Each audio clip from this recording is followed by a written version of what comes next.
Skiba News Nation family, thank you for watching. Please like, share, and subscribe. You can also help support this channel by getting yourself some Skiba News Nation merch. Also, we are proud to announce that we are now on Patreon, where you will get bonus content, shoutouts, and much more. Thank you again for watching and helping us stay on the quest for truth. Huge shout out to all our Patreon supporters. Thank you so much for your support. We couldn't do this show without you. If you want to help support us, go to patreon.com/Skiba News Nation. We are also proud to announce that Skiba News Nation podcast is now available on podcast platforms.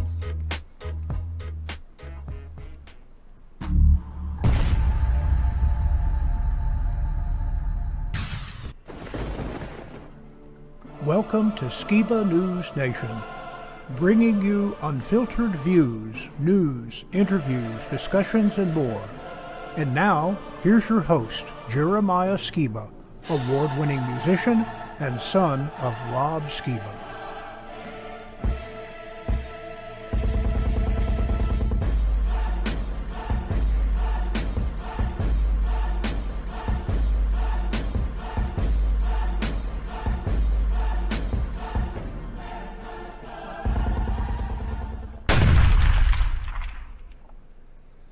Hey Skiba News Nation family, I'm your host Jeremiah Skiba and welcome to another episode of Skiba News Nation. This is episode 14, we got a great show for you today. Today we'll be talking about Musk backs out of Twitter because of World War III, Embalmers finding alarming number of clots and more cadavers.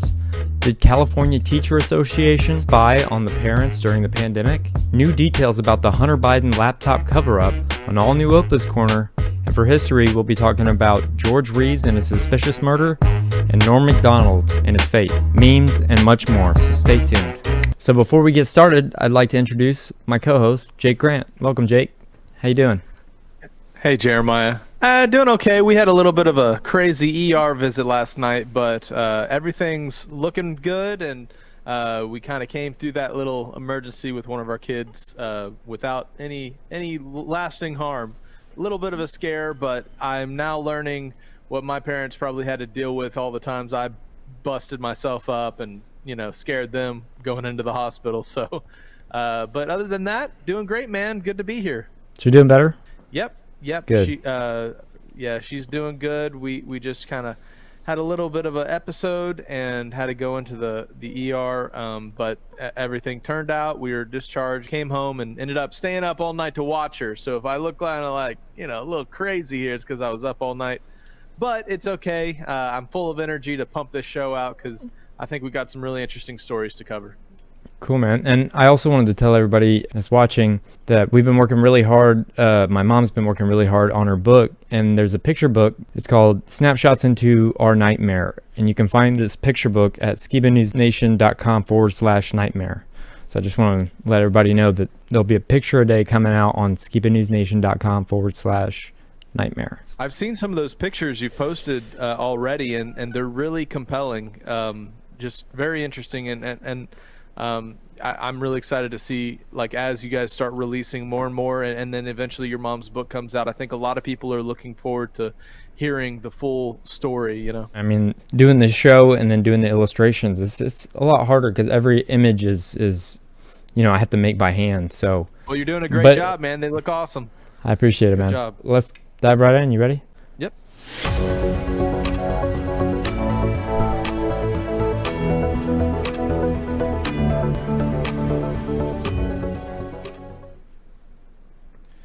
All right, Skiba News Nation. This week we're going to be covering a couple different interesting current news topics. Before we get into it, just a reminder for everyone, spreading information, doing shows like this is not always about the likes. It's about spreading knowledge. It's about helping equip you to help see through the lies of the system that we live in. Sometimes people can get swept up in being all about the likes, right? And unfortunately, that's what creates these mainstream monstrosities that are so PC. When political correct Nazis come after you and all you care about is people's eyes on your content, you can't speak out against the most important current events and news and topics because you're kind of beholden to those that you desire to get the attention of. But here with Skiba News Nation, we try to share as much cutting edge stuff, share our opinions, even though it's controversial. And of course, if you want to keep following us, check out the Patreon, check out the other platforms we have Skiba News Nation on, in the case that we get too opinionated, right? And we get kicked off of a platform that has been very draconian and censoring very important alternative perspectives. So I just wanted to, share this little meme here. It's there was one in the past we shared that we are fighting a multinational corporate war with only memes, right? So this kind of reminded me of that.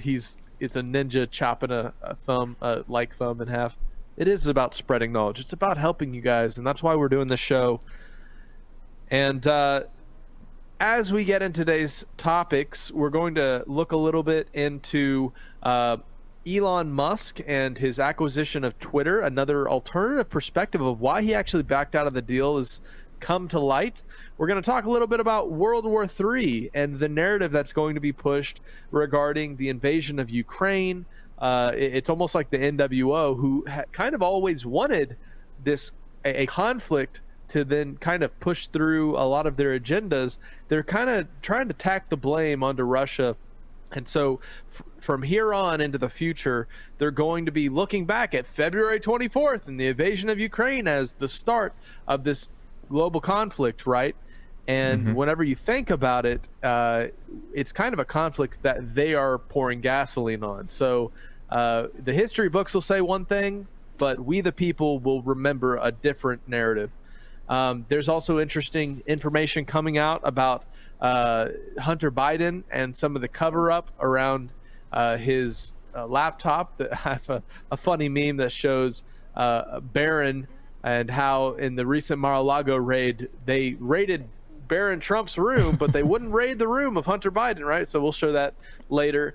It kind of reminds me of this.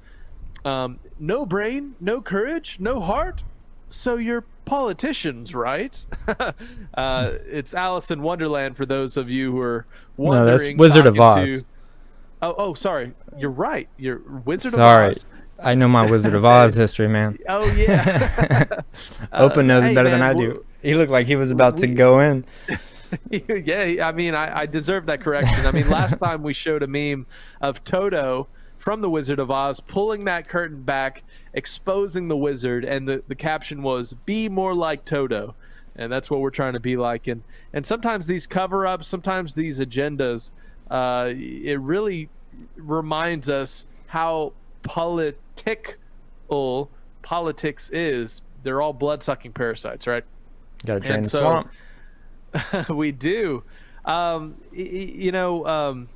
We're going to talk a little bit about some interesting information coming out from those who are involved in embalming and funeral service processing, and it's tied to interesting findings that they're finding tied to the big medical experiment that's happened over the past 2 years. And then we, of course, are going to review some fantastic submissions of memes from our audience at the end of the news segment, and some really great stuff that's come in. But I saw this. It's kind of off topic, these next few ones, so I just want to run through them quickly. But they're really good kind of breakdowns of the current system. This one's covering the Roe versus Wade controversy and abortion. If you kill a human and store body parts in your fridge, you're insane. But if Planned Parenthood does it, they're empowering women. Now, of course, just a few months ago, we had Roe versus Wade overturned and returned back to the state mandate level. And so a few years ago, I don't know if you recall, the expose that I think it was Project Veritas did, showing the business model behind the abortion industry and how organs and body parts of these aborted children were being sold in black market deals, and the doctors who were involved in this were making bank. And it's just so crazy. And so we want to keep that ever present on our minds, not that we want to cause trauma, right? But because good doesn't just sit idly by. We have to be watchmen. And now that this is passed back to a state level, it's all the more important to engage in your area politics. Your state government, your city and local government, and their there's a lot of votes that are being passed through this year. The most pro-life, pro-choice voting topics are being pushed through the docket this year because of this controversial topic. Here's something interesting. What a brilliant idea, using a dome to hold back water. And all our FE people will get a kick out of this one. And it reminds me of this. By the way, how did Hollywood know what the Earth looked like before NASA? Well, Well, it's because it's programming. And this is the Universal Picture Studios picture from 1927 using a globe image before NASA's was even created in 1972. It's almost like this was a prototype that they used to show what we are going to be shown in bulk many years later. Is that a plane flying around the Earth? Yeah. Oh, That's the interesting. the Universal logo. Yeah. movies. All right. So here's something interesting. Recently, we've had a lot of talk about powered cars, battery-powered cars, and how in California they're banning the use of diesel and gasoline vehicles. I think by 2035 or something like that. And then right after they pass that, they're banning the use of these purchase of these vehicles. They also go on to say, hey, can you stop charging your cars? Our power grid's overloaded. So I thought this meme was very apt. Imagine, if you will, the year is 2024. Your electric car won't start for 48 hours because your social media post was deemed offensive. Oh man, I could totally see something like that happen, man. What do you think? Yeah, perfect meme for it all. I think it's crazy what they're doing over there. They're just total hypocrites. Use your power car, but actually don't. So we're going to try to make it all about global warming.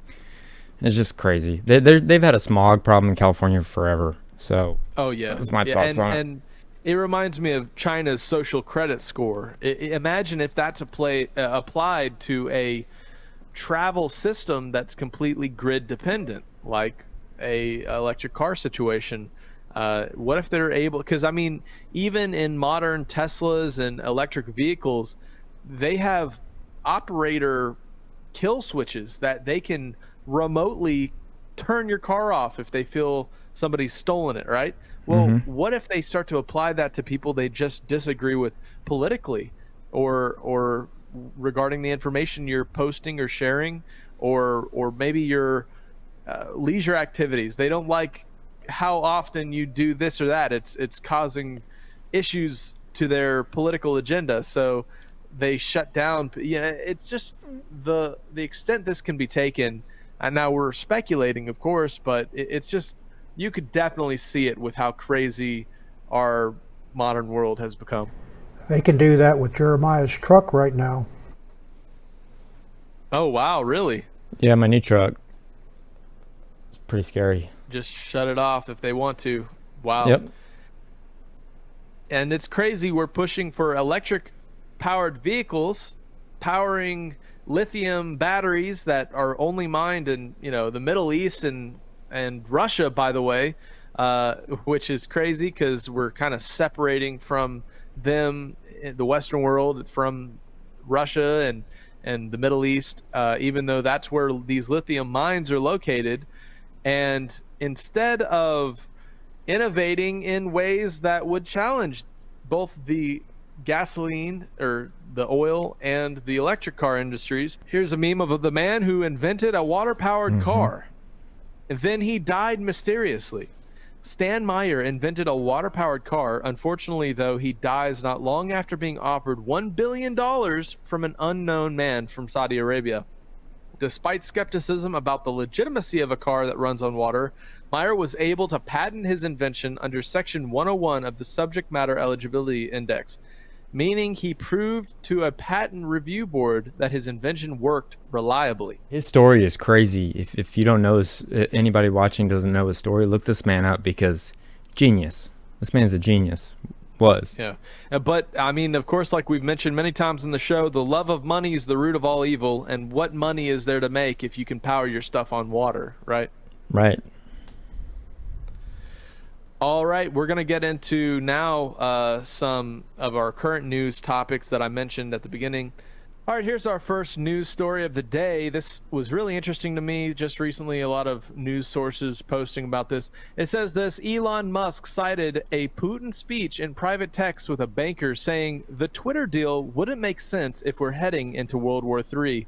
Now, if you remember, we've covered this a little bit. It was about Elon Musk's acquisition deal regarding Twitter, and one of the main public reasons it said that he wasn't going to get Twitter and purchase it was because Twitter had so many unreported bots running in their system, and he asked for that to be kind of laid out in paperwork. They refused to give him that information before the purchase deal went through, and now that allowed him kind of a clause to get out of the deal.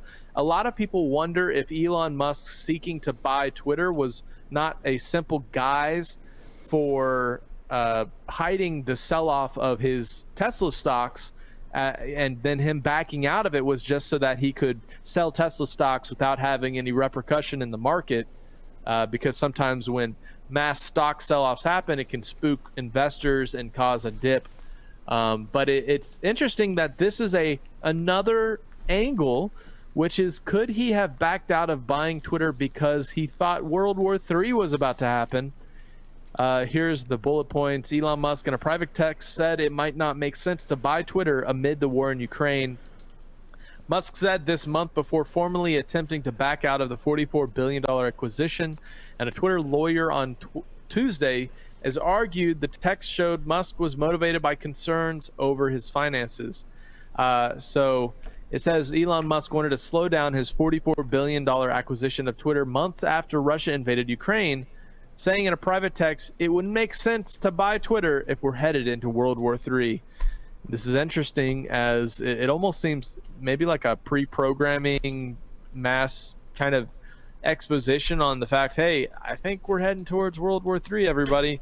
It's just interesting that this is coming out recently, right? And these texts came to light in a hearing Tuesday about pushing back a trial in October over Musk's deal to buy Twitter, along with other disputes about discovery. Musk told Twitter in July he was officially backing out of his agreement to buy the company in a letter that argued Twitter had wrongfully withheld data on bots and spam accounts. So this is kind of the official reason, but could this be the secondary reason? Very interesting. Now, of course, we know that a lot of the stock market and private companies and such, they would take a massive plummet in value if World War III broke out. Interestingly enough, he mentioned citing a coming speech from Russian President Vladimir Putin, and Putin gave a speech on May 9th for the 77th anniversary of the Allied victory over Nazi Germany, where he said Russia's decision to invade Ukraine on February was the only right decision, and baselessly claims the West was preparing for invasion of Russia. So this was part of the context of why he was like, I'm going to slow down the acquisition deal. There's also some interesting news. We're going to move over here. There's some interesting news before we read this article regarding Russia updating kind of their world policy regarding the Russia world order, right? And so this is all some things you guys should check out in recent news. Russia kind of reiterating their distaste of the Ukrainian situation and the Western backing of Ukraine. And this is some interesting stuff found here on express.co.uk. It's almost like prepping what they want the textbook to say if World War III began. Of course, this could be more pre-programming just to get us all into the mindset of, okay, World War III is coming, get ready. But also to maybe push majority of the blame onto Russia rather than the incendiary actions of the Western nations and the EU and NATO to provoke a World War III situation. And so it's interesting. It says when Russian President Vladimir Putin gave his military the green light to cross the country's western border in eastern Ukraine, experts, commentators, and academics, and even politicians floated the idea that World War III was near. Yet, more than 6 months later, any sign that the direct conflict might move into a wider world has yet to be realized. The war has remained within Ukraine, with on-the-ground and aerial fighting continuing today, mostly in the eastern and south regions that were captured by Russia early on. And I'm looking for the quote here, but in recent months, politicians around the world have repeatedly warned of war fatigue as the battle draws out. They say people will become desensitized to the horrific events and lose the ability to assess the extent to which the developments could affect them. And the UN secretary saying the world is just one misunderstanding, one miscalculation away from nuclear annihilation. So this is interesting. But others like Dr. Yuri Felinsky, author of Blowing Up Ukraine, The Return of Russian Terror and the Threat of World War III, have taken a long-term view of the war, claiming it is just the beginning of a far-reaching and monumental turning point in history. So here's the quote is, while Dr. Yuri says he is glad that the world now sees how dangerous Putin is, how dangerous the regime is, how dangerous Russia is today, his assessments of the war are bleak. I would argue that February 24th will be written in the future textbooks as the beginning of World War III. This is very interesting that they're kind of identifying the actions Russia's taken as the beginning of World War III, as if to kind of this Dr. Yuri, as if to kind of proclaim and prophesy that World War III is going to happen, and it's because we are going to conflict with Russia and their involvement in Ukraine. So some strong language there in this interesting article. I personally believe that it is both sides, right, that are probably engaged in some shady stuff. But why don't we just let that part of the world handle itself? Why is the United States, why are all these Western countries sending billions of dollars in aid? And why are we providing a catalyst for World War III when there seems to be a disconnect between NATO countries and what Ukraine actually is? I mean, Ukraine officially is not part of NATO. So why is the EU, why is NATO and the West supporting Ukraine as if it is a member that is deserving of that support? Now, of course, if it were part of NATO, World War III would have already began, right? Because any attack on a allied NATO country equals an attack on all NATO countries. And so that's what the treaty, the conference is supposed to do to protect members. But we see here that already they're kind of pushing for this sentiment that World War III is just around the corner. Yep. All right, so we're going to look at this another article. Damning new details emerge in ex-FBI agent's role in shutting down Hunter Biden laptop probe. And before we read that, I just or as Trump would call it, the laptop from hell. Laptop from hell. All right, so the FBI raided Barron Trump's room, right, during the Mar-a-Lago raid, but never raided Hunter Biden's room. This reminds me, I sent you the trailer to that movie called My Son Hunter that's coming out, that they're trying to like block from coming out. I haven't seen that, no. Oh, I thought I sent it to you. It's crazy because they're about to release it, and the Bidens are scared because they expose a lot of stuff apparently. And we're gonna have to watch that. Maybe next week on the show we could watch the trailer or something because it's pretty crazy. Oh yeah. Yeah. So I mean, it's definitely stirring up.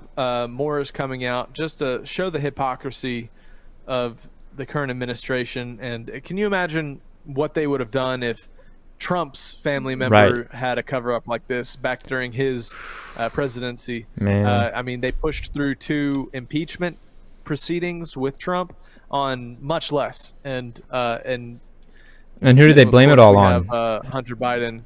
They blamed it all on Russia, Russia, Russia. It's interesting. Russia. Yep.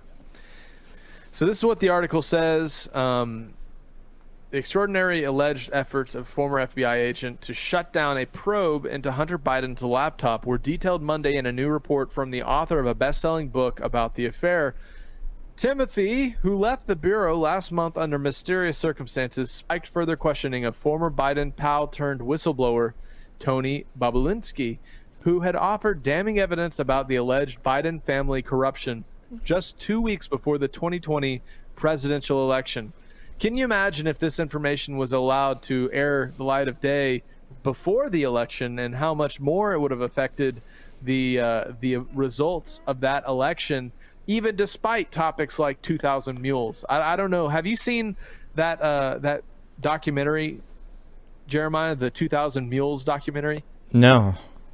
What is it about? Well, it is highly recommended. I just recently watched it myself. 2,000 Mules is the name of it, and it almost empirically proves that the election was stolen from Donald Trump in a very concise, kind of measurable way. They show that there were 2,000 people that met a very rigid criteria who had visited ballot deposit boxes almost 19 to 20 times a day, all leading up to the election, and showing that just these 2,000 people that they tracked through their cell phone kind of activity, in the same way that Facebook tracks you for ad revenue, they tracked these people's activity through their cell phones and then witnessed them on surveillance cameras. And with only 2,000 people, these 2,000 people could have overturned the election in favor of Biden. And so it's almost outright just proves certain, discrepancies in the election. And so I would definitely highly recommend anybody who is interested in that topic, go Where check can I out watch the it? 2,000 Mules documentary. Is I there believe they have a website online, and Okay. they also have a DVD that can be purchased online. So Awesome. I know they have a website. Just Google 2,000 Mules, and you'll find. And what's interesting with that in relation to this is that if just 2,000 people is all it took to possibly overturn the entire election, imagine how many more above and beyond that they could have hired to cover up, to skew the election results, to cheat during the election, not to mention even the Dominion voting machines and some of the discrepancies in how that software works when you look at how it was used in countries like Argentina and Venezuela and all these places that had very liberal leaders voted in by these voting Dominion machines, and likely could have had some outside interference on how those votes actually were calculated. So if all of this is wrapped up together, and then we see articles like this where information that would have kind of impeded the amount of people that would have voted for the Biden presidency because of the corruption in the family, it's so amazing that some of these things were able to pass under the radar. Yep. It says Bobulinski's evidence appears to have fallen into the same black hole at the FBI as Hunter's laptop, never to be seen again. The computer which Hunter abandoned in Wilmington, Delaware computer repair shop is believed to have been in the possession of the FBI since late 2019, more than a year before the election.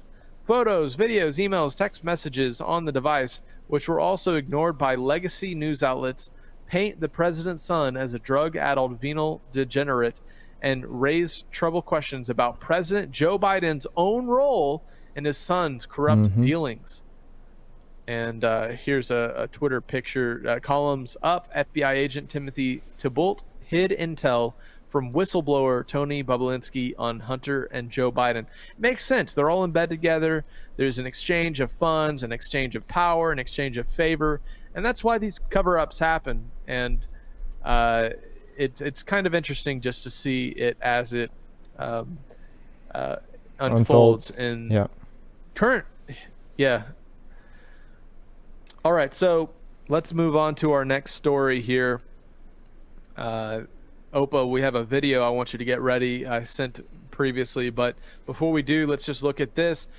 Recently, teachers' union spied on parent groups seeking to reopen schools amid the pandemic, and email shows. This is pretty alarming. You know, they're spying on parents that wanted to go against the protocols and mandates. And it says here, a public record request from parents group which sought to keep schools open during the COVID-19 pandemic apparently shows the California Teachers Association, one of the state's largest and most powerful teachers unions, was spying on them and other similar groups seeking to reopen schools. Parents in various school districts across North San Diego country sued the state to reopen the schools in February 2021. A month later, a judge ruled in favor of the parents and blocked the state's Cove reopening restrictions, which the parents claimed were arbitrary and got in the way of the districts returning to in-person instruction.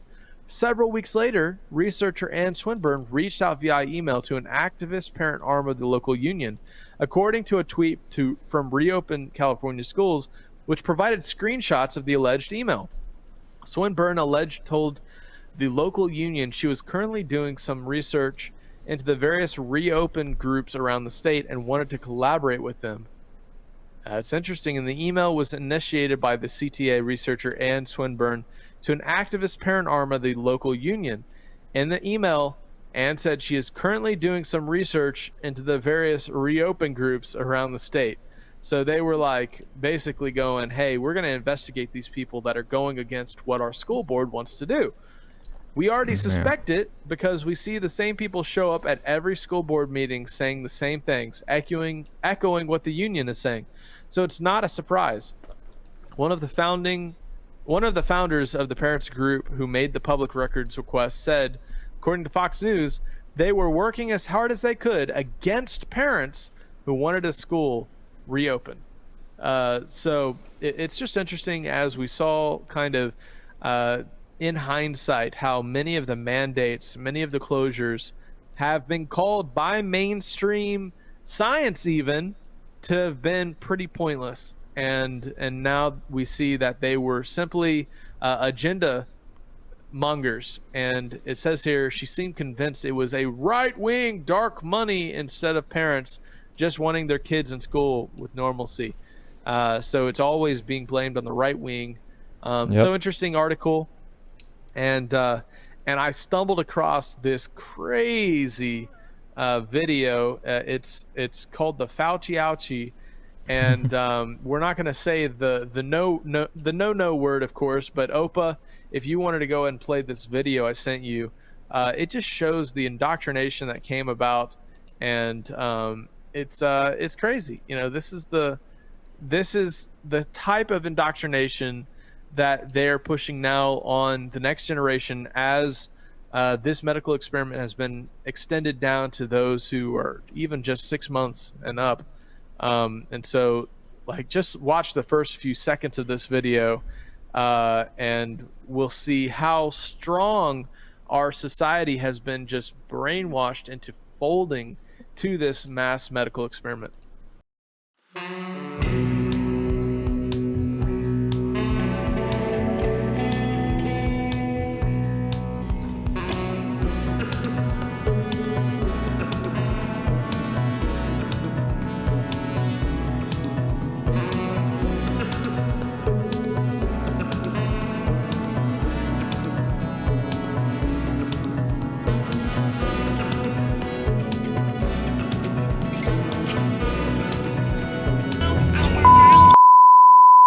Censored. Anyways, we're gonna definitely add a little bit more beeping into there, but this is just a YouTuber that made a For Kids song, and how just brainwashed is our society now, because now we have to indoctrinate our children to go into these medical establishments and participate in something that could have adverse effects. And Have you ever heard of Alex Stein? He's a comedian. He goes to town hall meetings, and he's the one that came up with Fauci ouchie, but he goes out and he makes fun of whatever the current thing is, and he was just calling them out for telling people to get we're gonna have to get the hokey pokey. And so he goes out there, and he'd probably be a guest on the show, because I've been communicating with him, but he'd be a great guest. But you should check out some of his work if you really want to laugh, because he's hilarious. Yeah, I mean, it's so crazy that we have to be so censored on this topic. Why? I cannot believe I just said that. Not allowed. Well, why is it that we are so censored? It's because the pharmaceutical companies that pretty much own all of the politicians through their special interest groups and their lobbying, they are extremely wealthy, and that big money, if it was pooled, would upset a lot of businesses, a lot of media, a lot of politicians. And so to keep that monetary income going, they have come hard against anybody speaking out against this agenda. And there's even alarming things that I saw with YouTubers who are being banned directly after the Biden administration released that you were literally killing people if you spoke out against this current medical experiment that's happened over the past 2 years. And it's crazy. And so just to show you some other interesting things that are coming out since this experiment has been going on for the past year and a half, since 2021, check this article out. And I'm going to be very vague going through it, but it says this: embalmers, if you know what embalmers are, they're the people that take care of your body when you've passed away. Yep. In the funeral home. Yep. And they're making shocking discoveries in the blood of the dead. What? And it says that bombshell report: embalmers handling bodies have been recently finding numerous long, fibrous, and rubbery clots that lack post-mortem characteristics of normal corpses. So they're finding these clots in people's bodies after they pass away, and it's at an exponential rate in years that were prior to 2020, 2021. And it says that the clots are said to be these white, fibrous, and rubbery, and can be the size of a grain of sand or as long as a human leg. They can be as thick as a pinky finger. And one embalmer claimed they can be nearly the strength of steel. Embalmers across the nation are contending that these are not normal. Interesting. Some have so many clots that the embalmers are forced to drain blood from several points instead of just one. And the embalming process takes roughly 2 hours, but can take 4 hours if the bodies have a lot of clotting. Prior to 2020 and 2021, we probably would see somewhere between 5 to 10% of bodies that they would embalm having clots. But now, Hirschman, who embalms in Alabama, claims that 50 to 70% of the bodies have clots. Wow. And if you guys remember, one of the adverse effects of the recent medical experiment over the past 2 years is clotting. Yeah. SADS, sudden adult death syndrome. But, it's just crazy. I mean, this is kind of covering the SADS topic. They're not even dead from the you-know-what disease. They're dying of sudden heart attacks, strokes, cancers. It doesn't seem to matter what these people die of nowadays. So many of them have the same anomalies in their blood. And it's because, it's alleged that 80% of the Western world has now taken multiple doses of the big medical experiment. So I just wanted to let people know that this kind of stuff, when it's coming out, is like crazy.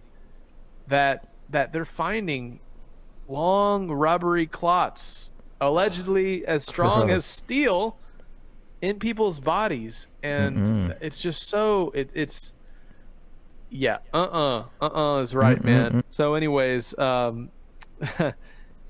that's the main news articles I wanted to cover today. So thanks for listening to some of that coverage, guys. And Jeremiah, I guess we can move on to just briefly running through some of the memes if you are up for it. Awesome, let's do it, man. Thank you for the current news. A reminder for anybody, if you would like your memes reviewed, please submit at SKIBA'NewsNation.com. And we're going to kind of knock these off the docket because we've had them sitting in a folder for a while. But we want to hear from you. We want to hear your news submissions, and we want to hear and see your awesome memes. So we're fighting a multinational corporate war with the power of memes. So help us along the way. Anyways, we have covered some of these. So we can skip over some of them if they're ones that we seem to have done in previous episodes, but I do remember this one, but it's still worth checking out. It says it's Bill Gates saying we're leaving lab-grown meats. Bill Gates saying we're investing in lab-grown meats as well as lab-grown infant formula. And what happens if nobody buys your lab-grown products? Mysterious wave of meat plants burned to the ground. New H5N1 bird flu ravages chicken farms. Baby formula shortage. And then he's like smirking like, yeah, we just invested in lab-grown infant formula. Ha. All right.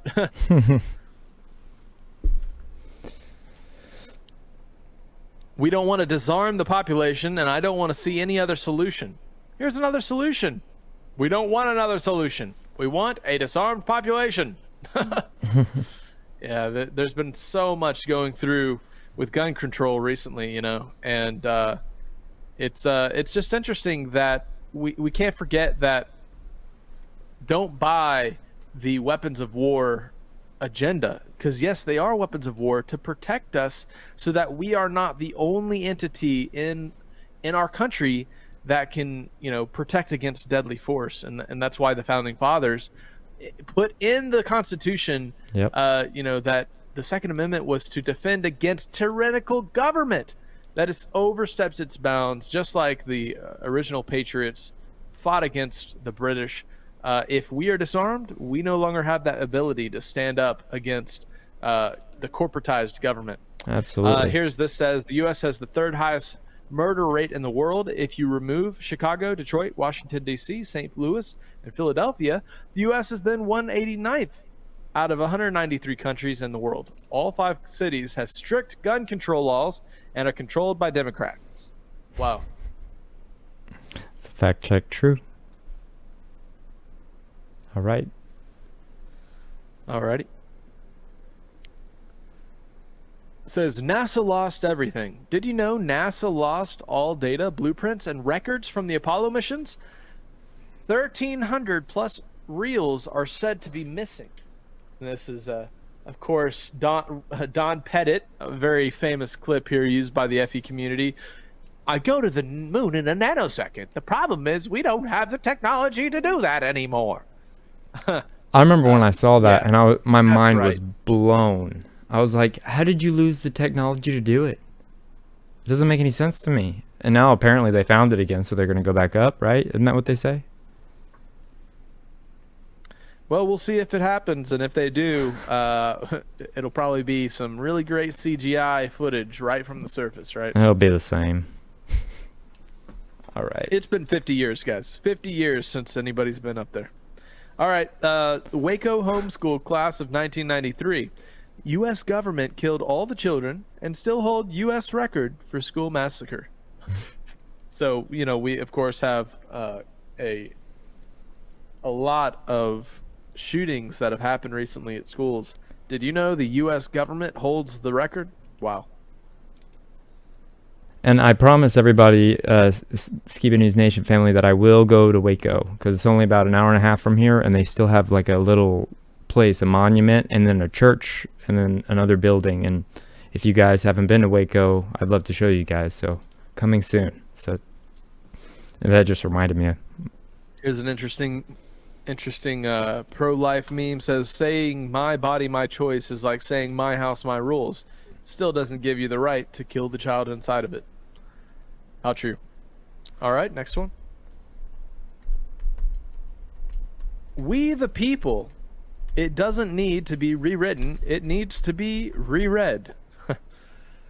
Very interesting. Yep. I mean, if people only knew the document that our founding fathers left behind, they would understand that there's a little bit more to our rights than the government wants us to believe. This says if you outlaw abortions, abortions will just happen illegally. But if you outlaw guns, we will be safe from gun crime. Huh. If you're calling for gun control, you're not against guns, anti-violence, or peaceful. All gun laws are enforced with guns and the initiation of violence. What you really want is government monopoly on guns. I love these memes with Jim, the Office gentleman, Jim from The Office. mm-hmm. Atomic bombshell. Rothschilds patented the C19 biometric tests in 2015 and 2017. Oh, this is some tasty information here. Zoom in, everybody, on that patent application. Very interesting. All right, next one. Clinton's team made it all up. Durham found out easily, and Clinton's team admit it now.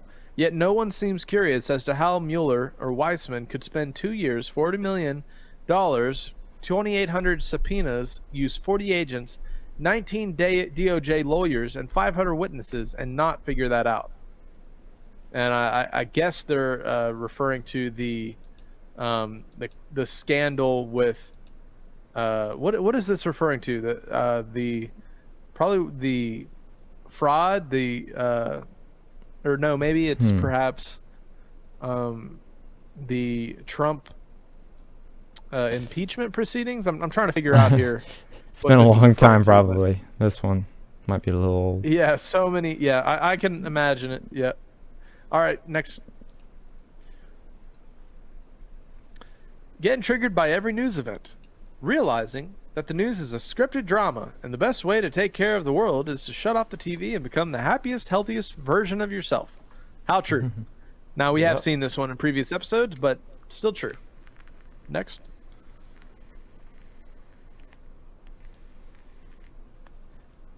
Do something. Increase school security budgets. Ban restorative justice and cell policies. Lift up and support damaged, hurting young men. Promote having stable American nuclear families. I mean, take away the constitutional rights of law-abiding citizens. No. You know, it's the gentleman, mustached guy who always has based opinions. Yep. All right, next. This organization does not sell arms. Planned Parenthood, this one does. Yep. Next. When you see your old Facebook posts and realize your theology was garbage. Yeah, we've all grown leaps and bounds. I mean, if we were to base ourselves off of our Facebook and social media posts, we'd all be probably judged pretty hard. Good thing, you know, we can grow from our past. Biden's son, Romney's son, Pelosi's son, Kerry's daughter are all on the board of directors for energy companies doing business in Ukraine. Very interesting. Very interesting that we have such a direct involvement in supporting the Ukraine conflict on the Ukrainian side. All right, next. Switzerland. Oh, do you mean to read it? 1 in 2 citizens has guns. Lowest crime rate in the world. Whoever said you can't make this stuff up obviously never worked for CNN, MSNBC, ABC, CBS, NBC, NPR, or the Washington Post. Children need to be taught the real history of the world. They need to know what happened in the past when only the government had guns. I don't know if every lie will be revealed. This has a whole list of really interesting kind of hot topics Vegas shooting, Haiti earthquakes, Oklahoma City bombing, Podesta emails, Clinton emails, Antarctica, DC Corporation birth certificates, spirit cooking, extraterrestrials, Wiener laptop, Gaddafi operation, paperclip, tunnels, cannibalism, celebrity, Obamagate, pedogate, dooms, Ghislaine Maxwell, central banks, IRS, Sandy Hook, Epstein Island, Great Depression, chemtrails, Pizzagate, adrenochrome. Pretty much all of these are probably blacklisted terms that are just like, anyways, you guys can read this, but maybe a great resource for seeing things you should look into in terms of alternative perspectives to the mainstream narrative. Very interesting. All right, next. Here's an FE meme, pure coincidence. The Earth's axis is orbital inclination around the sun is 66.6 degrees. The Earth orbits the sun at 66,600 miles per hour. The Earth's circumference is 600 times 6 times 6 nautical miles. The speed of sound is 666 knots per second. The force of gravity on Earth is 666 newtons. The Arctic and Antarctic circles are exactly at the 66.6th parallel, right? Astronaut Peggy Winston spent 666 days in space. The distance to the moon is 6 times 60 times 666 miles. The diameter of the moon is 6 times 6 times 60 miles. The sunset is divided by 3 degrees, 6 plus 6 plus 6, aka civil, nautical, and astronomical twilight. From Mercury, the sun is 666 times brighter using the inverse square law, and Venus is 464 Celsius, or 867 Fahrenheit. The median of these two numbers is 666. Mars is at 1.666 AU astronomical units from the sun at aphelion. Man, you got 666 written all over the heliocentric model in modern scientism. Wow. When there's $200 of marijuana inside, and when there's an active shooter inside, they're all chilling out, having a coffee break. Something is seriously wrong when the world is offended by everything but sin. Well, I mean, it's kind of prophesied. They're going to say what's wrong is right and what's right is wrong. It's the political correct world unfolding before our eyes. Yep. Flat and fake. It's very interesting because they added a fisheye lens to the highest jump from is that Red Bull? High altitude space balloon. Yep, this is the Red Bull jump. Felix Baumgartner. And if you listen to Neil deGrasse Tyson's breakdown, he actually comes right out and admits even Felix couldn't see the curvature at 127,000 feet. Pretty insane. Wow. The magic ball Earth. Small enough to watch ships disappear over the curve, but too big to see the curve at 100,000 feet. That's true. Mm-hmm.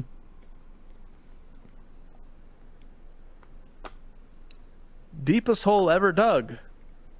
Only 7.6 miles deep. That doesn't even begin to scratch the surface of what's under the Earth. So how do they know what's beneath us? Well, it's all conjecture. That's the problem. Most scientism is conjecture. Yep. If Build Back Better was a swing set. Amen. Oh, man. Wow. Fact checkers be like, he didn't say that. And if he did, he didn't mean it. And if he did, you don't understand it. And if you did, it's not a big deal. And if it is, it's taken out of context. And if it wasn't, others have done it. And if they haven't, at least Mean Orange Man is gone. She's been an astronaut into depression. That's all I gotta say about that. Man, you have great Biden impressions. You think so? Yeah, you sound just like him. Yeah. Don't know. worry, I don't know it's to be just offended flying or not. over the curve. At least, I mean, you just have the Shibboleth and Asher depression thing down, man. Yeah, I think it's just that one. Hey, go back to the last one. Did you know that most, like, I don't think anybody has ever seen shooting stars come up from the horizon. Isn't that interesting? Like, if we're on a globe, it would make sense that a shooting star would be able to be seen coming up from the horizon. Now, of course, there's atmospheric distortion and stuff, but why are they always falling down from above and we never see them coming from that, angle? That's a good point. Anyways, I never thought about next. that. First wave feminism. We want to be equal to men. Second wave feminism. We don't need men. Third wave feminism. We are men. Oh, man. It's kind of true. Yeah. NASA, never a straight ascension. Dodging the firmament since 1958. That, man, a lot of the speculation on the rocket programs is that they just shoot off and, land in those parts of the world that aren't able to be monitored. NASA will say they're trying to circumnavigate the globe, so they shoot at this angle so that they can get up to speed and enter into orbit. But it's just, it's crazy what we're seeing versus what might actually be happening in terms of the space programs. Because, they have a very tailored set of information that they give us. Oh, that's a new one. Imagine if there was a 99.7% chance you wouldn't get cancer, but you were forced to go on chemotherapy just in case. Wake up. Man, yeah, how true in regards to the big experiment over the past few years. Yep. Watch your step. I'm told there's curve out there somewhere. Guys, if you haven't, you think we're crazy by reviewing these FE memes, then I'm sorry. Just do a little bit of research. Oh, wait. YouTube removed all of the videos with the actual empirical research that breaks it down. Now, of course, you can check out a lot of Rob's stuff. It's still preserved, and you can also order those, DVDs and stuff, and books. But, man, just funny Moses meme. Oh, Back to the Future. The Supreme Court when Roe vs. Wade gets overturned. I guess you guys aren't ready for that yet, but your kids are gonna love it. Oh, man. It's funny because it's insinuating that they're gonna have kids because they're not gonna be aborted yet. Anyways, we have a viewer who actually made this meme by hand for us, along as well as another one. It says, "They have received their reward in full. I enjoy virtue signaling." Man, how true. People got so up on their own virtue by showing how much they're seeking to save lives, by how much they cuckolded to the beast system. Man.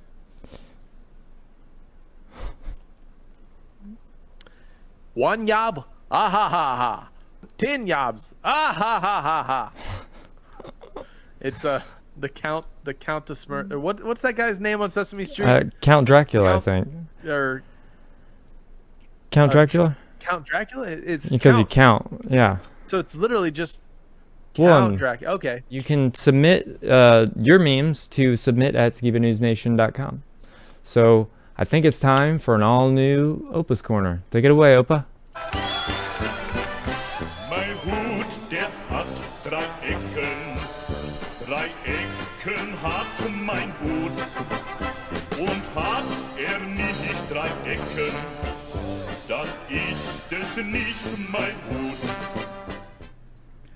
Welcome to another episode of OPAS Corner. So, let's start off with a few stories.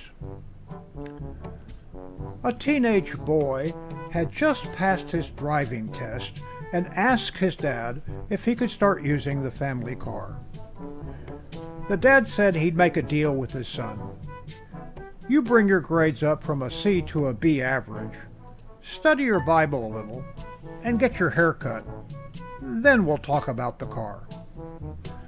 The boy thought about that for a moment, decided he'd settle for the offer, and they agreed on it. After about 6 weeks, the dad said, "Son, you brought your grades up, and I've observed that you've been studying your Bible. But I'm disappointed you haven't had your hair cut." The boy said, "You know, Dad, I've been thinking about that, and I've noticed in my studies of the Bible that Samson had long hair, and John the Baptist had long hair, and Moses had long hair, and there's even strong evidence that Jesus had long hair." His dad replied, "Did you also notice that they all walked everywhere they went?"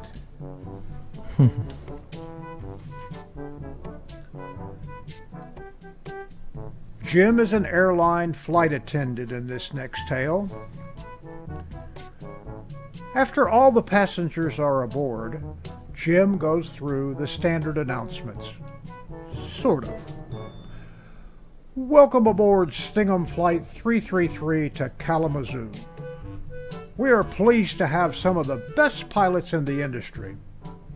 Unfortunately, none of them are on this flight." Then Jim progresses to the famous fasten seatbelt announcement. To operate your seatbelt, insert the metal tab into the buckle and pull tight. It works just like every other seatbelt, and if you don't know how to operate one, you probably shouldn't be out in the public unsupervised. In the event of a sudden loss of cabin pressure, oxygen masks will descend from the ceiling. Stop screaming. Grab the mask and put it over your face. If you have a small child traveling with you, secure your mask before assisting with theirs. If you're traveling with 2 or more small children, decide which one you love the most. After the plane landed, Jim said, "As you exit the plane, make sure to gather all of your belongings. Anything left behind will be distributed evenly among the flight attendants." Jim's final announcement was, "Thank you for flying Stingham Airlines. We hope you've enjoyed giving us the business as much as we've enjoyed taking you for a ride." Needless to say, Jim now works as a sign spinner.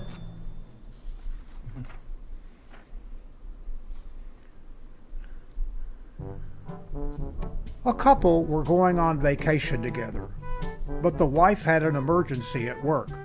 So they agreed the husband would go as planned and his wife would meet him at the hotel the next day. When the husband got to his hotel and had checked in, he thought he should send his wife a quick email letting her know he had gotten there okay. As he typed in her email address, he made a typo, and his email was sent to an elderly preacher's wife instead.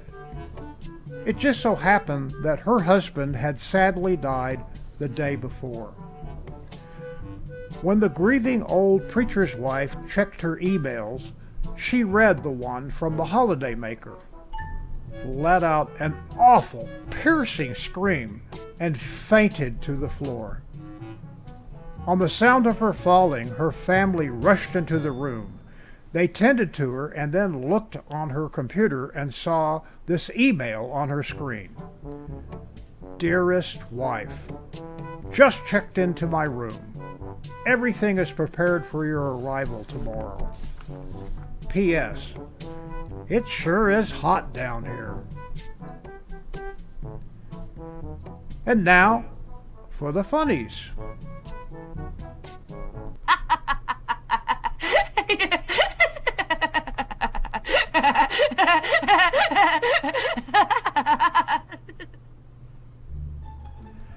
This edition of the Funnies is dedicated to our furry friends. Frankie stuck up in a tree. SITTING. Can't get down, nothing sadder. Have to call the humans with a big old ladder. Siri, bark obnoxiously at every sound you hear while I take time off to nap. Pre-rinse cycle. Cat fud, cat fud, cat fud. Oh, please. Oh, please. Touch and scratch book. Scratch the human. Make him say ouch. Now make little holes in the new leather couch. Why can't you just chew the squeaker out like normal dogs? 2 words you need to know how to spell are TREAT and WALK. Fortunately for Sparky, Zeke knew the famous Rex maneuver. While their owners sleep, nervous little dogs prepare for their day. Oh, the places you go by Dr. Snoot. You go on the sidewalk, you'll go on the lawn, you'll go when it's dusk, you'll go when it's dawn. You'll do your business on the dirt, grass, and sand, and they'll pick it up with that bag in their hand.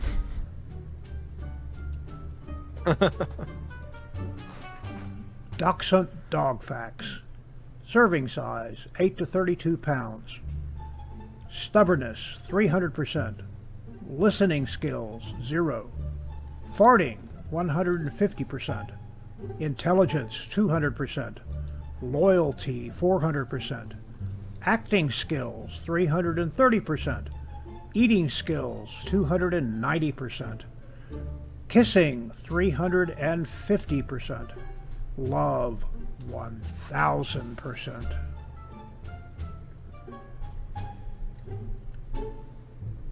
The laser dot.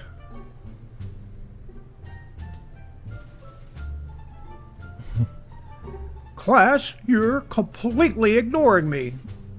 Nice work.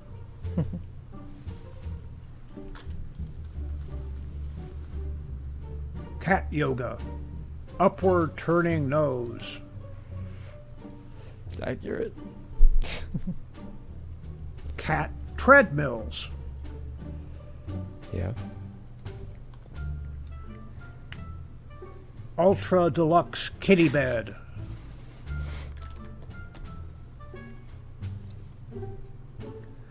Thanks for coming to Oscar's party. Here's your empty bag to play in.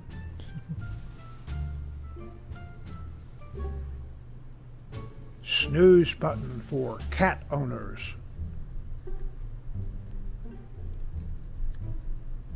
Bob and Steve noticed no one else was wearing a collar. Suddenly they realized they were in a stray bar.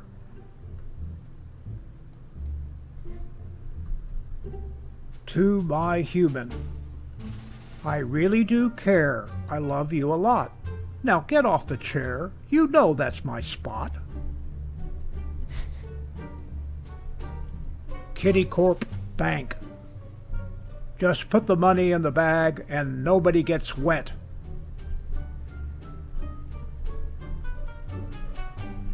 Dog rules for humans. 1. Don't come home smelling of other dogs. 2. You must feed me every goodie you eat. 3. Don't call me or lead me to a bath. 4. Let me outside even though I just came in. There was an area I forgot to sniff. 5. I can sleep anywhere I choose even if it means you trip over me. 6. Don't shh me from barking while you're on the phone. I heard the wind blowing the leaves. 7. Don't move me while I'm sleeping sideways in the middle of the bed. You have enough room on the edge. 8. Don't think you can leave a room without me. 9. If it lands on the floor, it's mine. 10. You will never pee alone again. Acme Tennis Ball Company.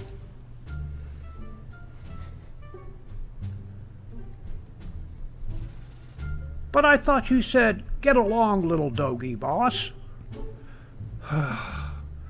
Never mind.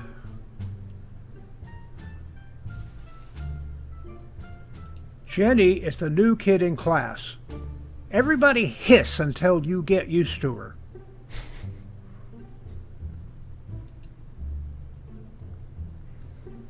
Accidental voodoo. Oh!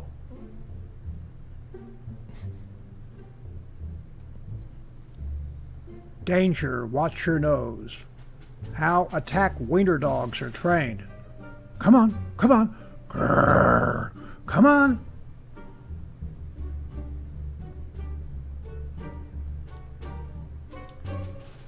Wieners. Oh.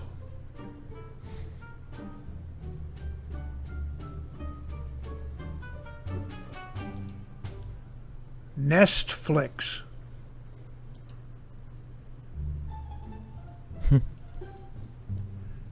We need to talk about your diet.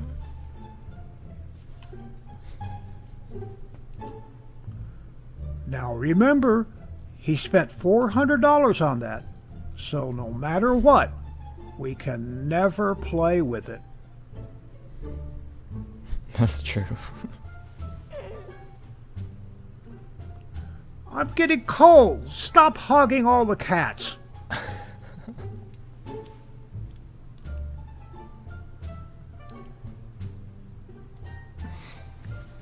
It comes with a lever that sweeps out all the cat toys.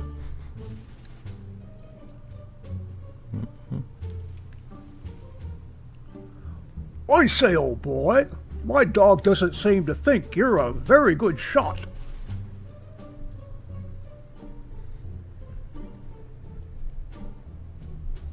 Waiting for the cuckoo to come out. And that concludes our funnies for this episode. Mein Hut, der hat 3 Ecken. 3 Ecken hat mein Hut. Und hat nicht 3 Ecken, dann ist es nicht mein Hut. OPAS Corner is now available on my own YouTube channel. Like, share, and subscribe. Wow, Opa, that was a great Opa's Corner. I love the cat ones. So accurate. Yeah, that was great. Good episode, Ropa. And in the link below, or in the description below, I should say, there'll be a link to Opa's Corner if you're interested. So, I guess it's now time for some history.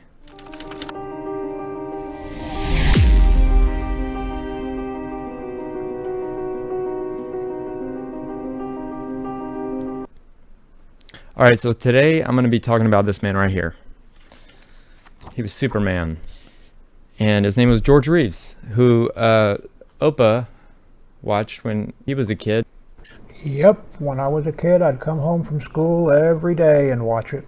And he was the one thing you watched, right? Religiously, probably. 4 o'clock every afternoon.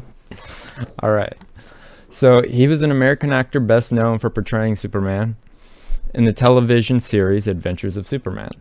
And he died suspiciously June 16th, 1959.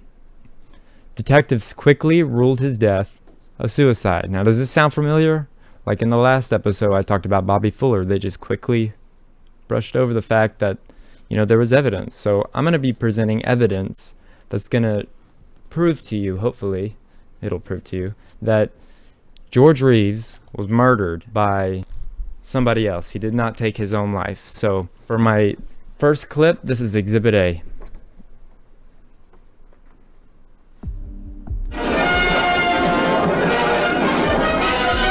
Faster than a speeding bullet. More powerful than a locomotive. Able to leap tall buildings at a single bound. Look, up in the sky. It's a bird. It's a plane! It's Superman! George Reeves, known to millions as TV Superman.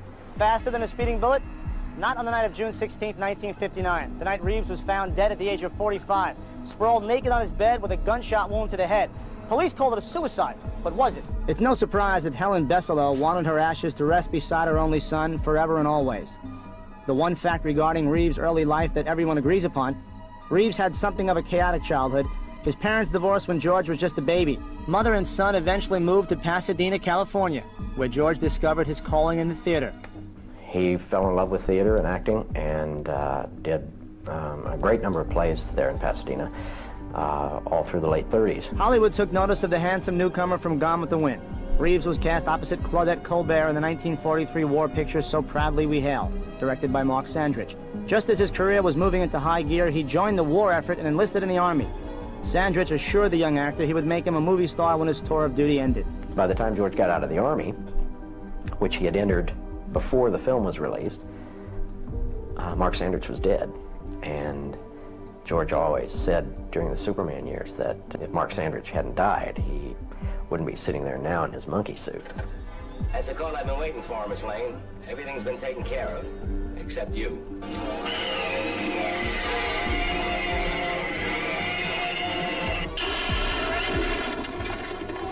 No, I don't believe it. Then in 1951, his chiseled good looks and muscular physique won him the lead role of Superman on television. He accepted the role for the oldest reason in the book: he needed the dough. Besides, Reeves was convinced the last thing America wanted to see was a grown man running around in tights. He was wrong. The series was a thundering success. He had the Superman insignia and what he called the monkey suit. But every year he would use the monkey suit to the delight of some needy child. At the end of every season, George would cut the S out of his costumes and send the S's to kids in the hospital or somebody's birthday or whatever, and destroy the rest of the costume. Off-screen, Reeves' life was exactly the opposite of the mild-mannered Clark Kent he played on TV. George enjoyed a long-time affair with a wealthy society woman by the name of Toni Mannix. There was only one little problem. Toni was very married to an MGM executive, Eddie Mannix. George Reeves' 10-year romance with Toni Mannix was an open secret in Hollywood. She had the kind of arrangement with her husband that allowed her to go after what she wanted. Eddie knew about their relationship and approved of it. Their affair continued for a decade until just 1 year before his death, when a flashy New York nightclub singer blew into his life. Her name was Lenore Lemon. But pretty is as pretty does, and Lenore had a pretty unsavory reputation. But that didn't matter to George. The guy was head over heels. George and Lenore announced their plans to marry. George's longtime lover, Toni Mannix, was not pleased. Shortly after that, I heard from Toni about Leonore Lemon. She wanted me to talk to George. She wanted me to talk to the boy. And I said, he's a big boy, and that's not, I don't feel that's appropriate. But George's luck was about to run out. Not even the Man of Steel was up to the task of keeping Lenore in line. For one thing, she had a temper when she drank, and pretty soon George's close friends stopped coming around. She wasn't the kind of person that you fall in love with. She's the kind of a person that wants to run your life. And if that wasn't enough, Lenore was rumored to have connections to the mob back in her native New York. She was well known as a party girl. She was involved with Hoffa and all of that.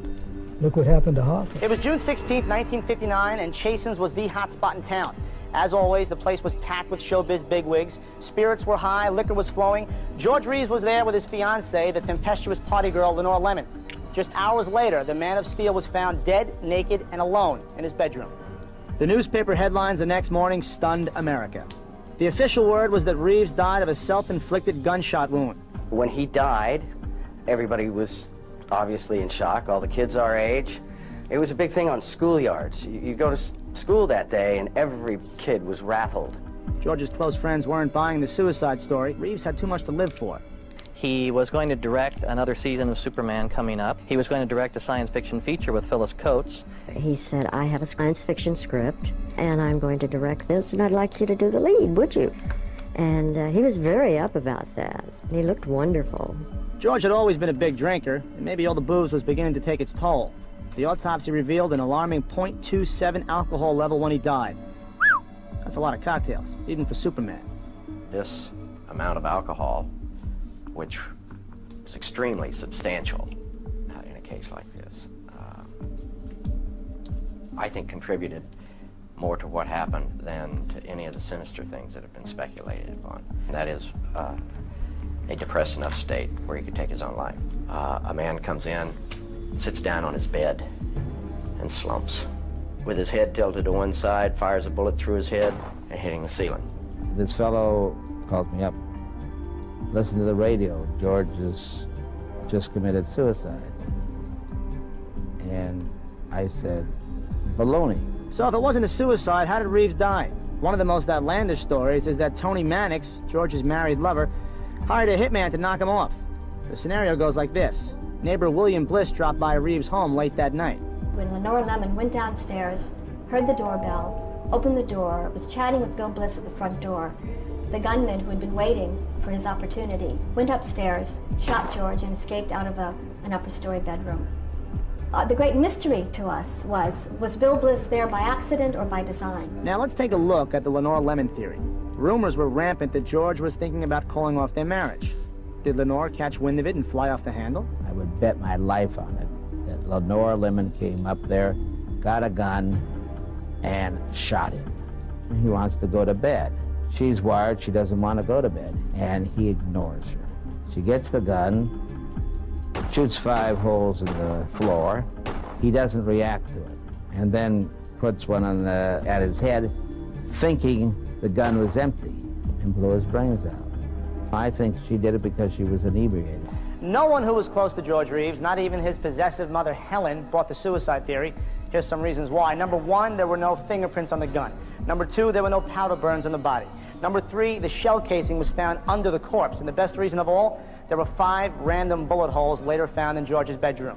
A distraught Tony Mannix, Reeves' longtime lover, called his co-star Phyllis Coates with the news. She said, the boy is dead.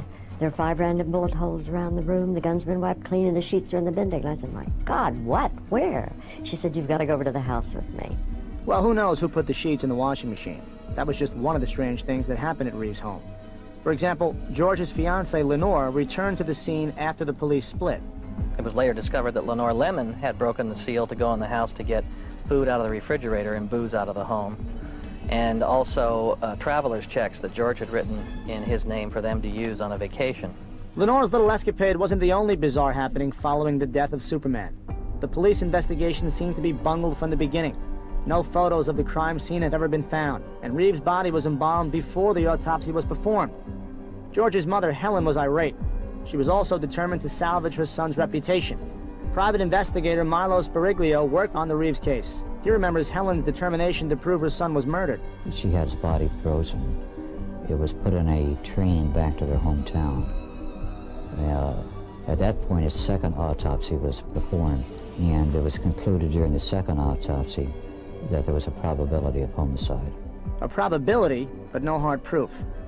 There were those who believed that Eddie Mannix, Tony's husband, used his power as an MGM executive to put a lid on the police inquiry. The last thing Mannix wanted was to have his wife involved in a scandal. Hey, money talks, especially in Hollywood. It was one of the sloppiest investigations ever. Back in those days, they wanted to protect celebrities, particularly the studios. They were very powerful in Hollywood at the time. So, Tony Mannix's name stayed out of the newspapers. But her involvement with Reeves certainly wasn't over, as Jack Larson discovered when he and Tony went to George's house just a few days after his death. I saw and recognized that there was old blood of George's, and I began to get a bit sick. And at that point, I heard a tap, tap, and tap, tap. And she was tapping up these blessings on the bullet holes. Although her behavior was strange, there was no evidence to connect Tony Mannix to the death of George Reeves. Now, Reeves' other lady love, Lenore Lemon, is another story.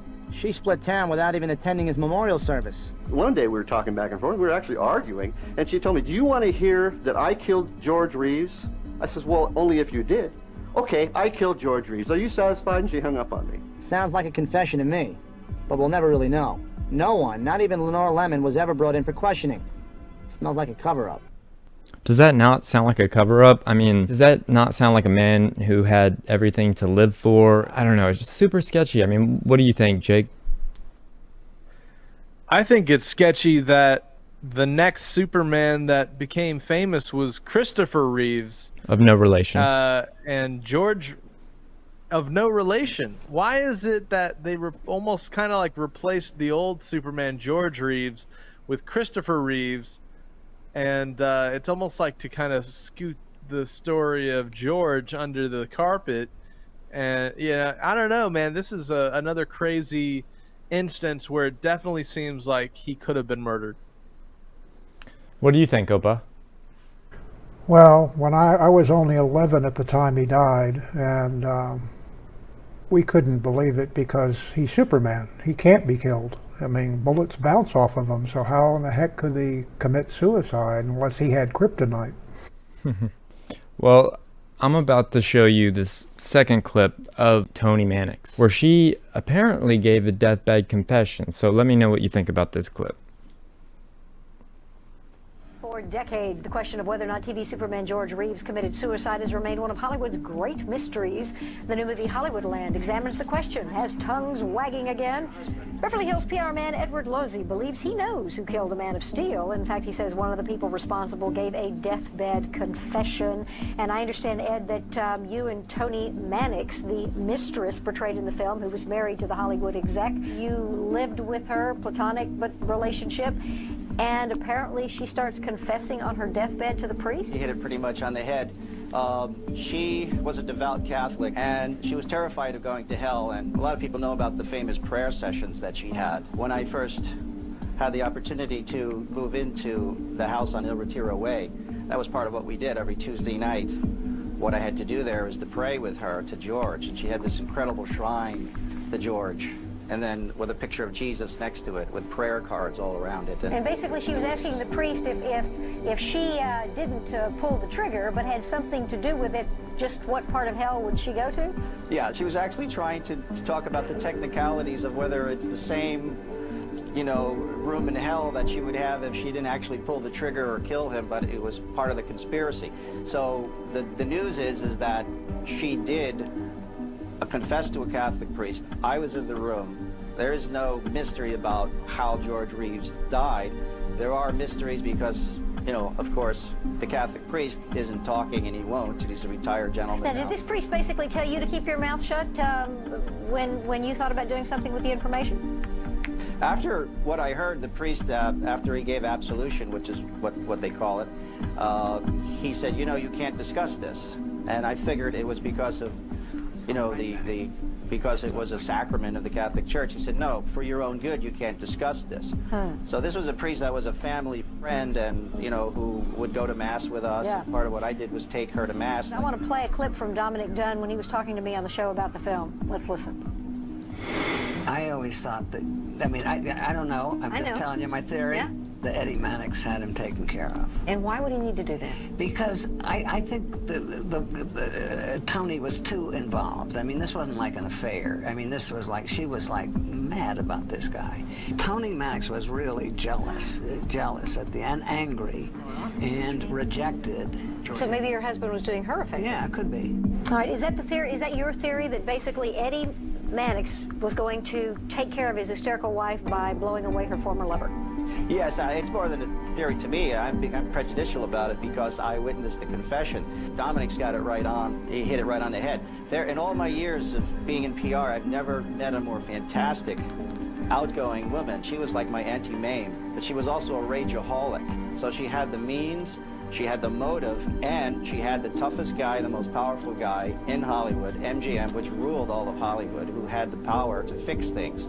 And that's what he was. He was the fixer, and this is brought out pretty heavily. I'm looking forward to being at the premiere tonight. I want to get a real quick clip in here. Let's take a look at this. You don't know me. You don't know what I think, what I do. I don't let you. You're an old man, Eddie. I was gonna wipe the blood off your hands. My hands? I'm in the picture business. You're a murderer. Okay, well, what you just gave us could prove the outcome. I hope you enjoy the film tonight. It's smashing. Edward Lozzi, thank you very much. So the film they're talking about is called Hollywoodland, and Toni Mannix, that's the lady who gave the deathbed confession. But what do you guys think if this happened today, if it would be ruled as suicide or a homicide? What are your thoughts? Yeah, I mean, there's a lot that makes me think that the husband of the kind of the lady friend there that they had that open relationship with, he got jealous, and perhaps had a role in that. And there's definitely a lot of things, suspicious elements of this, like why were there gunshots discharged all around the room and then he shoots himself, and so all of those make me think that this would be a case that would be ruled a homicide, not a suicide. What do you think, Opa? Did I change your mind about the suicide?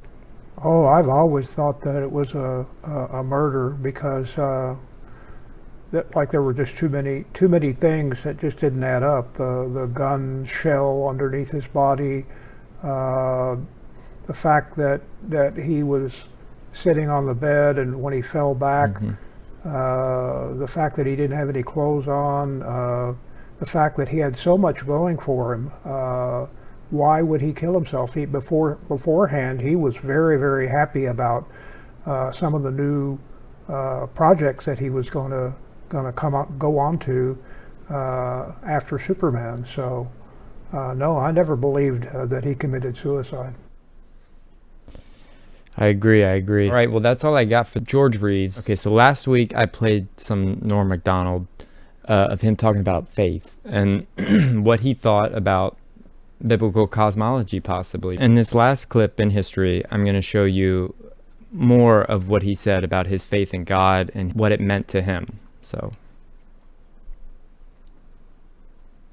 I actually got into an argument on the subway and the guy quoted the Bible at me. That is not fair. Like, if you get to quote from your favorite book, I should be able to quote from my favorite book, right? He was like, men do not live on bread alone, Matthew 4:4. And it's like, everybody's a little bit magic, Harry Potter, chapter 7. It's not a fair fight, right? I disagree. I don't think the Bible joke is brave at all. I think if you're going to take on an entire religion, you should maybe know what you're talking about. J.K. Rowling is a Christian, and J.K. Rowling famously said that if you're familiar with the scriptures, you could easily guess the ending of her book. Huh? Okay. I don't like it. If I go to the ATM machine at night and it's like a white lady getting money out her account, I won't get out my car. When you were at the ATM machine, you were no longer a black guy. You were a human being. That was great. Almost racist, but then you got it right under the bar, Norm. That's why I love you. Keep it going for DC Urban, everybody. Great job, DC. I just want to go in my sleep when I'm old and have a nice. nice dream or something, Yeah. Where are you going to go? To die, to go with the Lord. You believe in the Lord? I do. You do? Are you religious? I believe in God. I do too. That's as far as I go. Yeah, me too. And I don't need your buddy Bill Maher telling me I'm an idiot. I've never got the answer to the one question, which is why? Why Connecticut children? Why? Why a bomber in Boston? Because if there is a God, he's omnipotent. Yes. If he's omnipotent, he could prevent it. Yes. Why didn't he prevent it? I don't know, man, but you gotta stop get hanging out in that hot tub with Bill Maher all the time. It sounds like you got a God-shaped hole in your heart. And when people try to tell me that God is not important, I couldn't disagree more. So I think as far as the question of God goes, I wish that science, which is supposed to explore these things, refuses to explore the fundamental question that is of interest not only to religious people, but intensely to atheists as well. They spend a lot of time thinking about something they don't care about, or they pretend they don't care about. That science should spend all their time. I mean, they spend time trying to find new galaxies, as if that's important. I think it would be good to study it. How could you possibly test it scientifically? They just say it's unknowable, it's beyond our area of what we can know, right? It's a belief, it's a faith.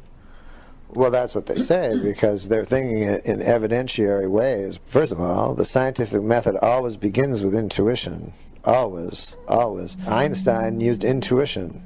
He did not study things objectively and find things. He was struck with something and then followed that that notion that he had, or whatever you call that. I call it intuition. You could put divine roots to it if you wanted to, too. That's how important things are discovered. And obviously, there is an enormous intuition amongst every person that has ever lived that God exists. But it has to go beyond intuition into the whole scientific community verifying it or falsifying it. No, not necessarily. For instance, if you have a deep intuition that cigarettes cause cancer, which is still unproven, by the way, then you don't need evidence. And if in a court of law, you certainly don't need evidence. You don't need a body. You don't need to find a dead body of something. If all things point to something, I don't know. I have very strong belief in intuition, and I just find it interesting that something that everyone believes, some people pretend not to. I just find that very, very interesting. I love Norm Macdonald. He's my favorite comedian of all time. And he was smarter than a lot of people may have thought because he played the dumb guy on TV. But he had a 158 IQ. And he used to read like Russian literature and all kinds of stuff. But what are your thoughts about that video, Jake? Yeah, just seeing all the opportunities that Norm kind of had, these little comedic injections in his day-to-day conversations with all these media moguls and these big name personalities. It's really interesting to see somebody who had such great comedy also stand up for his faith in the face of all the political correctness in the world today. So I just really appreciate those Norm Macdonald clips. All right, well, that's all I got for history. I hope you guys enjoyed it. And if you would like to submit a topic, story, memes, and more, please email submit@SKIBANewsNation.com. Also, if you want to write us a letter, send your letter to Jeremiah Skiba, P.O. Box 560271, The Colony, Texas 75056. Time for some memes.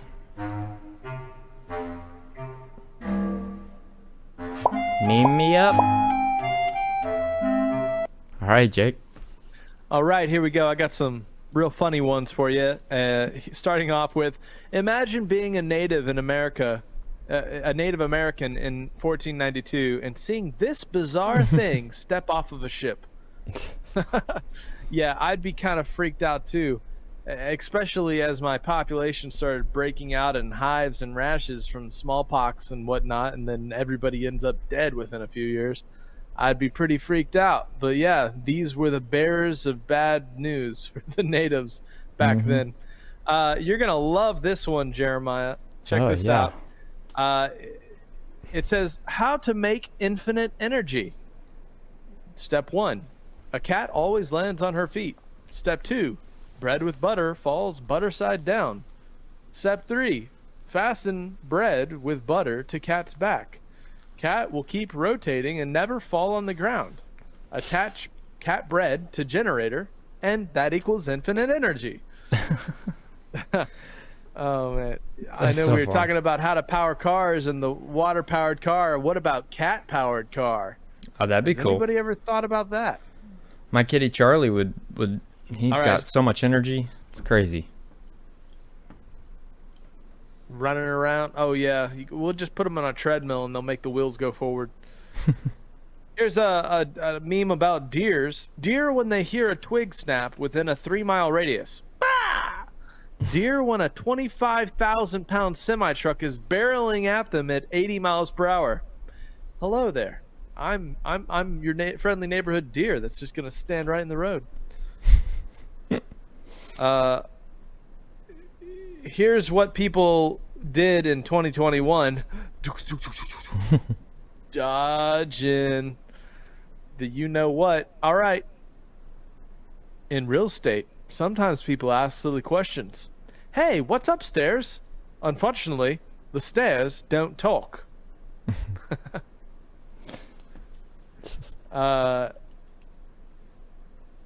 Next one is plants for sale.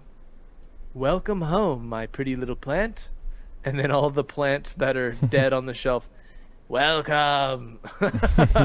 Oh man, this has been so true throughout my life. I've brought different things home and they just get neglected. So sad. And for those of you who are curious, this is how they get almond milk. I knew it. Yep. Apparently, almond udders are quite the texture. Kind of like a. I don't even want to get into it. This guy's an expert, though. All right, man. That's all the memes for today. All right, man.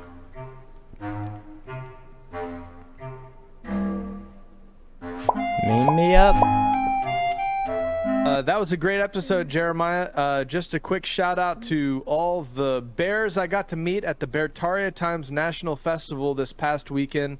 It was an excellent experience. We had a little booth there. My wife and I sold fruit fizzy sodas, and we got to make a bunch of friends. So I know some of them are watching our show, and just a great community. And we love using the Beartaria Times app to kind of share the true, good, and beautiful. It's one of the best social media apps I've ever used. So just had a blast. Wanted to give that event a shout out and all the people we met there and the friends we made. That's great, man. All right, thank you guys for watching episode 14. We had a great Opus Corner, memes, and I hope you guys enjoyed the history, and we'll see you in episode 15, so stay tuned.